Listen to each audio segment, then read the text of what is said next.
"Say hello to the river, Helen," Sabrina whispered, her breath icy against my ear.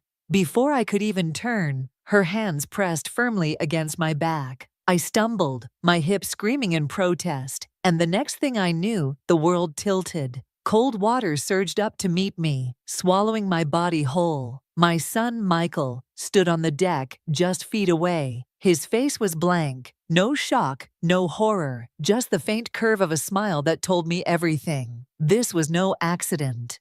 The current dragged at me, pulling me away from the shining white boat that just hours earlier had felt like a promise of reconciliation. As I fought to keep my head above the surface, a single thought cut through the terror like a knife. My own child wants me dead, but let me back up. Let me tell you how a perfectly ordinary Tuesday morning turned into betrayal so sharp it nearly carved me out of existence. I'm Helen Marshall, 66 years old, a widow, a mother of one.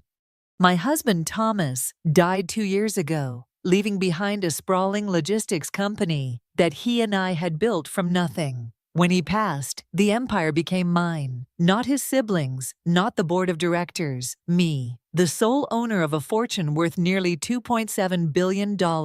And since then, my life had been a balancing act between grief, recovery, and the desperate hope that my son still wanted me as his mother, not just his bank. So when Michael called that morning, personally, not through his secretary, my heart lifted. He hadn't called me directly in months. His voice was warm, almost boyish, as he said, "Mom, let's celebrate your recovery from surgery. Just you, me, and Sabrina, a family outing. We've got the boat waiting." I should have heard the danger in those words. I should have felt the insincerity crawling under his tone. But loneliness makes fools of us all. And after weeks of physical therapy for my hip replacement, I wanted nothing more than to believe my son cared. I wore the navy dress Thomas used to love, the one he said made my eyes brighter, and called a cab to the dockyard in Trenton. The boat gleamed in the early sunlight, 40 feet of polished white, a luxury that screamed of money spent far too freely. Michael greeted me with a hug that was all for show, and Sabrina watched from the deck with a smile as sharp as broken glass. The river sparkled around us, calm and inviting, but I had no idea that beneath the surface, danger circled, waiting for the moment I let my guard down. And when it came, it was my own family who pushed me in. The river was merciless. The shock of the cold stole the air from my lungs, and the weight of my soaked dress dragged me downward. For a heartbeat, panic clawed at me. My hip throbbed, my chest burned, and a cruel thought flashed across my mind. This is how it ends. After everything, drowned like nothing more than a mistake on the water. But I've never been the type to go quietly. I kicked off my heels, clawed my way to the surface, and gasped for air just in time to see the boat pulling away. Sabrina was already on the phone. Her voice carried faintly across the water. Michael didn't even look back, not once. The betrayal hurt worse than the cold. I tried to scream, but my voice cracked, swallowed by the vastness of the Delaware River. The current carried me farther, my arms straining against the drag of fabric and the weight of betrayal pressing against my ribs. For a moment, I almost gave up. Then, salvation. A fishing trawler crested around the bend, its rusty frame cutting across the sunlight. A man in his 60s, stocky and weathered by years on the water, leaned over the railing. His eyes narrowed, then widened in shock. "Hold on, lady," he shouted. "Tyler, get the rope." 2 strong arms pulled me aboard moments later, his and those of a lanky teenager with the same sharp jawline. I collapsed onto the deck, coughing up river water, shivering so violently my teeth rattled. "Holy hell," the man muttered, wrapping me in a wool blanket that smelled of salt and smoke. "You trying to get yourself killed?" I shook my head, still gasping. "No. My family. They tried to kill me." He studied me in silence, his gray eyes sharp, not judgmental, calculating. The boy, Tyler, looked horrified but curious. "I'm Frank Doyle," the man finally said, his voice gravelly. "This is my grandson. We're out early to catch stripers, but looks like we caught something else instead." I gripped his arm desperately. Please, you can't tell us anyone you found me. Not yet. Frank's brow furrowed. That's a hell of a thing to ask, lady. You in some kind of trouble? Not trouble, I said, my voice trembling. A war. And if they know I survived, they'll finish the job. For a long moment, he said nothing. Then slowly, he nodded. Sometimes the right thing ain't what the law says. Fine, you stay quiet. We'll say it was driftwood we saw, but you'd better tell me the whole story. I pulled the blanket tighter, my body still trembling but my mind sharpening with a clarity I hadn't felt in months. They think I'm dead, I whispered, and I'm going to let them think so. Until I destroy them. 4 days later, I stood hidden beneath the shadow of an old oak tree, on the edge of Greenwood Cemetery, a borrowed black veil covering my face. From where I stood, I had the perfect view of my own funeral. The casket was silver, polished, absurdly expensive, empty, of course, a showpiece for the living, not a resting place for the dead. Rows of chairs were filled with mourners, some genuine, some there for the spectacle of it all. And at the center of it stood Michael and Sabrina, dressed in flawless black. They looked the part of grieving children so perfectly, it could have been theater. Michael's eyes glistened as he accepted condolences, while Sabrina dabbed her cheeks with a silk handkerchief. To anyone watching, they were the picture of loss. To me, they were liars standing on a stage they'd built out of my supposed death. I bit the inside of my cheek until I tasted iron. Reporters hovered at the edges, cameras clicking. I'd already seen the articles. According to the Trenton Times, I'd fallen victim to the cruel unpredictability of age. They quoted Michael, claiming I had shown worrisome signs of confusion in the months before the accident. Sabrina had gone even further, sobbing to the press about her fear that Helen would wander off one day and never return. The narrative was set. I wasn't a victim of betrayal. I was a confused old woman whose decline had tragically ended in drowning. I scanned the crowd, looking for familiar faces. My neighbor, Mrs. Dalton, was there, tears streaming openly. Old friends from my church group. Even the doctor who had performed my surgery, his head bowed respectfully. These people truly mourned me. That was the part that burned the deepest, genuine grief being twisted into fuel for Sabrina and Michael's lies. But then I noticed something strange. My longtime lawyer wasn't there, neither was my accountant, and my financial advisor, the one who'd guided Thomas and me through decades of decisions, was conspicuously absent. Why would the people who managed my billions not attend the funeral of the woman they supposedly served, unless, of course, they had other roles to play? As the pastor droned on, Sabrina leaned into Michael's shoulder, her face angled just enough for the cameras. She looked beautiful, tragic, almost saintly. And I realized she was playing not just for sympathy, but for legitimacy. Every tear was an investment in her new life as the grieving heiress. I gripped the bark of the oak tree, my nails digging in. Let them bury an empty box. Let them sell my image as senile and lost. Because while they mourned a ghost, I was watching, waiting, and very much alive. That night, while the echoes of my own funeral still rattled in my chest, I made a decision. If I wanted the truth, I had to return to the house that had once been mine. Frank drove me to Princeton, where the Marshall home stood like a monument to everything Thomas and I had built. 35 years of laughter, arguments, Christmas mornings, and late-night talks had lived inside those walls. Now it belonged to Michael and Sabrina, signed over after Thomas's death because I'd believed family meant something. The street was quiet when we arrived near midnight. Porch lights flickered here and there, but no movement. My hand trembled as I slid the old brass key into the back door lock. Michael had never asked for it back. Why would he? As far as he knew, I was lying at the bottom of the Delaware. The click of the tumblers sent a shiver down my spine. The house smelled different as soon as I stepped inside. Expensive colognes, harsh cleaning products, something artificial that masked what it really was. No longer my home. I moved slowly through the rooms, careful with the flashlight Frank had given me. The furniture was draped in white sheets, but beneath them, I glimpsed new leather couches, an entertainment system far larger than anything I'd ever allowed Thomas to buy. On the counters sat bowls of imported fruit and wine bottles with labels I didn't recognize. It wasn't a house someone visited, it was a house someone lived in. In the kitchen, the refrigerator hummed. Inside were fresh groceries, the kind delivered weekly, organic vegetables, French cheese, baby formula. My pulse quickened. It was the office upstairs, Thomas's old study, that held the truth. The desk was no longer his orderly workspace. Papers spilled across the surface, binders stacked in neat piles. At the top, stamped in bold black letters, was a folder labeled Project Helen. My stomach turned cold.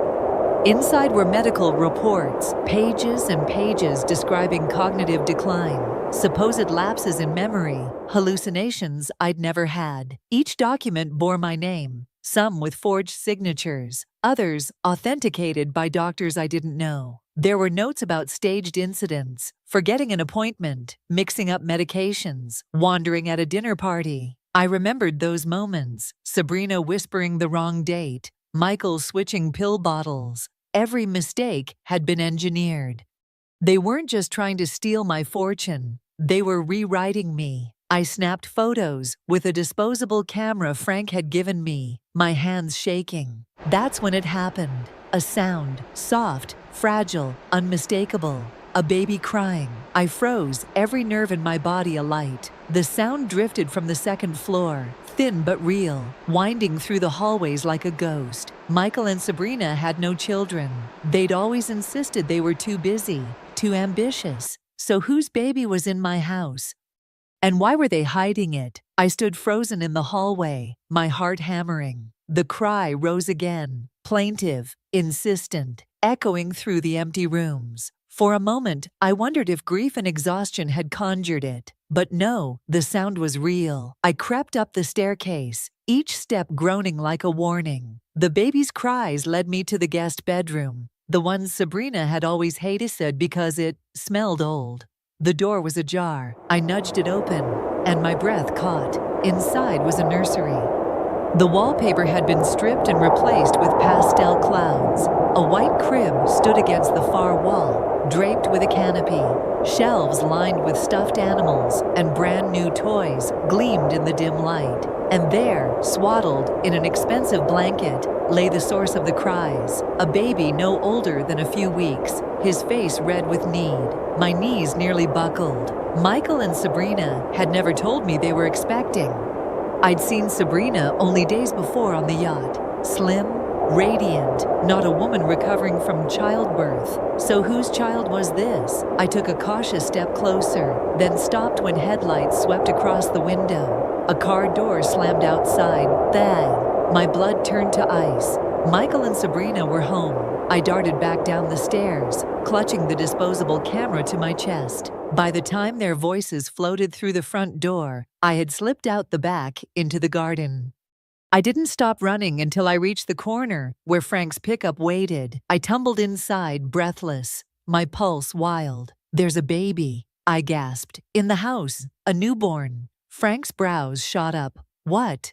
"They're hiding a child. I don't know whose, but it isn't theirs." The engine rumbled as he pulled us away from the curb, his face grim. "That's not just greed anymore, Helen. That's something darker." He was right, and I needed answers.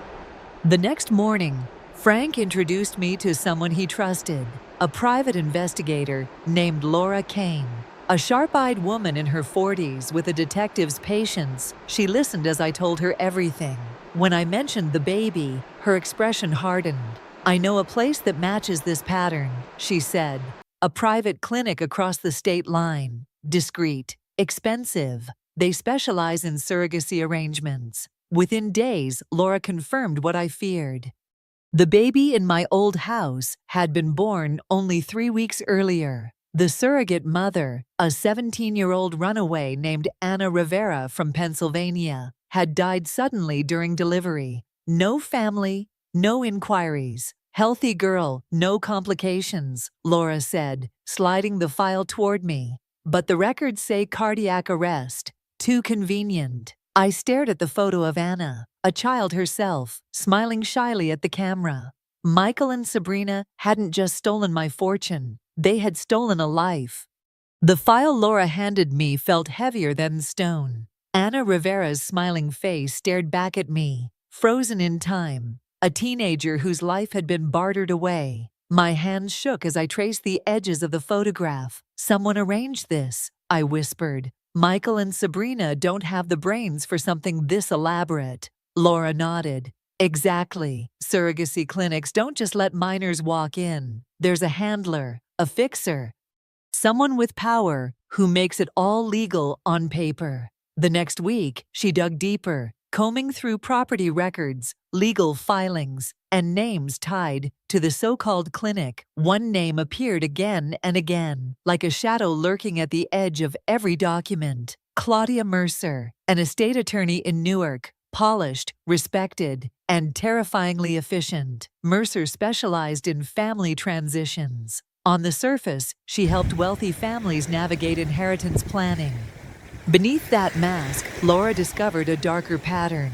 Dozens of elderly clients who had died under mysterious but conveniently timed circumstances. "She's running a network," Laura said, spreading surveillance photos across Frank's kitchen Tolosel. "Your son and daughter-in-law are just pawns." Mercer recruits greedy relatives, manufactures evidence of mental decline, and clears the path for inheritance. I've tracked at least 20 suspicious deaths tied to her clients in the past 5 years. The pictures chilled me. Claudia stepping out of luxury cars, shaking hands with men in suits, slipping into hospitals and private clinics, always there, but never directly tied to the deaths. "So she's the mastermind," I said, my voice low. And Michael delivered me into her hands. Laura tapped one photo, a grainy shot of Claudia leaving the same clinic where Anna had died. Mercer was there that night. Witnesses say she oversaw the birth personally. The baby was delivered. Anna never left alive. I pressed a hand to my mouth. The betrayal of my son already cut deep. But this was monstrous. "They think you're dead," Laura continued. "Mercer is moving fast. She's pushing probate through the courts. Within weeks, your estate will belong to Michael, Sabrina, and that baby." My throat tightened. "She'll kill again if she has to, won't she?" Laura's eyes didn't flinch. "She already has. And if she learns you survived, she won't stop until you're gone for good." The weight of it settled over me like a shroud. My son was no longer just greedy. He was entangled in a machine that devoured the vulnerable, laundering murder into inheritance. For the first time since being shoved into the river, I felt real fear, not just for myself, for that baby upstairs in my old house, alive, but living on borrowed time. The decision came to me one sleepless night at Mrs. Chen's kitchen table. I couldn't keep running. If Claudia Mercer was the spider at the center of this web, I needed to step into the web myself and force her into the open. Laura didn't like it. Frank downright hated it, but there was no other way. Mercer was too careful, too insulated. She needed to believe I was vulnerable, broken, desperate. Then she'd talk. And when she talked, I would have the evidence to destroy her. The plan was simple, terrifying, and utterly insane. I would confront Michael and Sabrina in my old house, knowing Mercer would come to finish the job. Hidden recorders, placed earlier by Laura, would capture every word. Frank would be stationed nearby with federal agents Laura had quietly alerted. When the evening came, I slipped through the front door of the Princeton house just before dusk. My heart pounded as I sat in Thomas's old armchair, the very spot where he'd once read the newspaper every morning. I wanted them to see me there first thing when they walked in. The door opened at exactly 7. Michael froze in the doorway, the keys falling from his hand. His face went white. "Hello, darling," I said evenly, my voice steady despite the tremor in my bones. "Did you miss me?" Sabrina's scream pierced the air, raw and shrill. For a moment, I thought she might faint. Michael just stood there trembling, as though he was staring at a ghost that refused to stay buried. Before they could speak, another presence filled the room. Claudia Mercer entered, as if she owned the place, her tailored suit flawless, her eyes cold and assessing. "Well," she said, her tone sharp as glass, "the woman who refuses to die." She set a leather portfolio on the coffee table, glancing at me as though I were a mere inconvenience. "This is unwise, Mrs. Marshall, very unwise." I folded my hands in my lap. "Is it? Or is it unwise for you to sit here and admit what you've been doing?" She gave a thin smile. "You think you've cornered me, but I provide a service. Families like yours want freedom from burdens. I make it clean, efficient, legal. Call it estate acceleration if you like. The old past beasts out peacefully. The young inherit sooner. Everyone wins." Her words were venom disguised as reason. Michael swallowed hard. Sabrina gripped his arm, and I leaned forward, my voice low and calm. "You've murdered people, dozens, and tonight the world is going to hear you say it." The hidden microphones blinked red in the dark, and then, right on cue, the windows shattered as agents poured through every entrance. Chaos erupted as agents swarmed the house. The crack of boots against hardwood, the shouts of commands, the metallic snap of handcuffs. It all blurred together in a storm of justice I'd been waiting for since the day Sabrina pushed me into the river. Claudia Mercer tried to run. She bolted for the kitchen, her expensive heels skidding across the floor. She made it less than 6 feet before 3 agents slammed her down, her leather portfolio scattering like broken wings. Michael and Sabrina stood paralyzed on the sofa, their masks of composure stripped away, nothing left but pale faces and trembling hands. "Claudia Mercer," one agent barked, "you're under arrest for conspiracy to commit murder, racketeering, wire fraud, and elder abuse." Her lips curled, but she said nothing. Then the agents turned to Michael and Sabrina. The silence was louder than any scream, as they read my own son his rights. His eyes flicked toward me, desperate, pleading.